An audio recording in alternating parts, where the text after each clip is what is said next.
Hello hi నమస్తే friends. ఈరోజు కొన్ని విషయాల మీద మీతో మాట్లాడాలనుకుంటున్నాను. అవి ఏమిటి అంటే,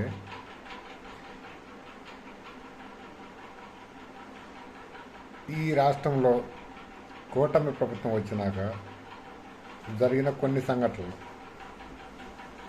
తిరుమల శ్రీవారి వైకుంఠ ద్వార దర్శన టోకెన్ల టికెట్ జారీ తొక్కిసలాట్లో 6 మంది చనిపోయారు.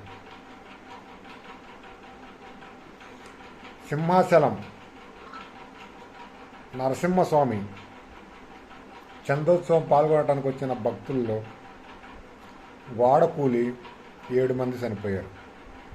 నిన్న నవంబర్ 1వ తారీఖున శ్రీకాకుళం శ్రీ బుగ్గ వెంకటేశ్వర స్వామి ఆలయంలో కార్తీక మాసం తొలి ఏకాదశి సందర్భంగా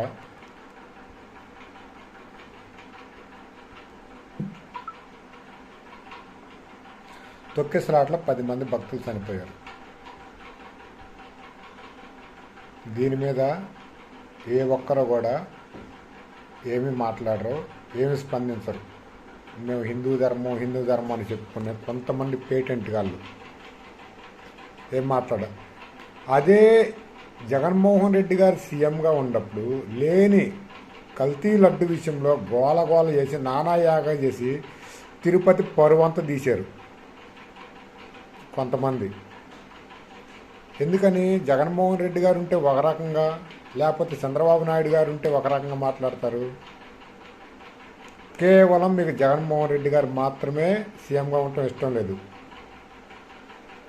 జగన్మోహన్ రెడ్డి గారు సీఎంగా ఉంటే ఏమి జరగకపోయినా అన్నీ జరిగినట్టు మాట్లాడతారు జనాల్లో విష ప్రచారం నింపడానికి. ఈరోజు ఒక్కళ్ళు మాట్లాడతల్లా. ఏం జరిగినా కానీ ఏం పట్టినట్టు మెల్లకుండా కాలిగాలిన పిల్లిలా గెలలో కూర్చుంటున్నారు.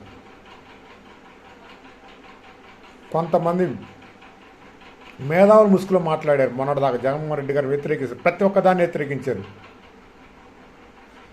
ఈరోజు అదే చంద్రబాబు నాయుడు గారి గవర్నమెంట్లో దాన్ని పొగుడుతున్నారు. మరి ఈ వింత పరిస్థితి ఏందో ఈ రాష్ట్రంలో మాకైతే అర్థం కావట్లేదు.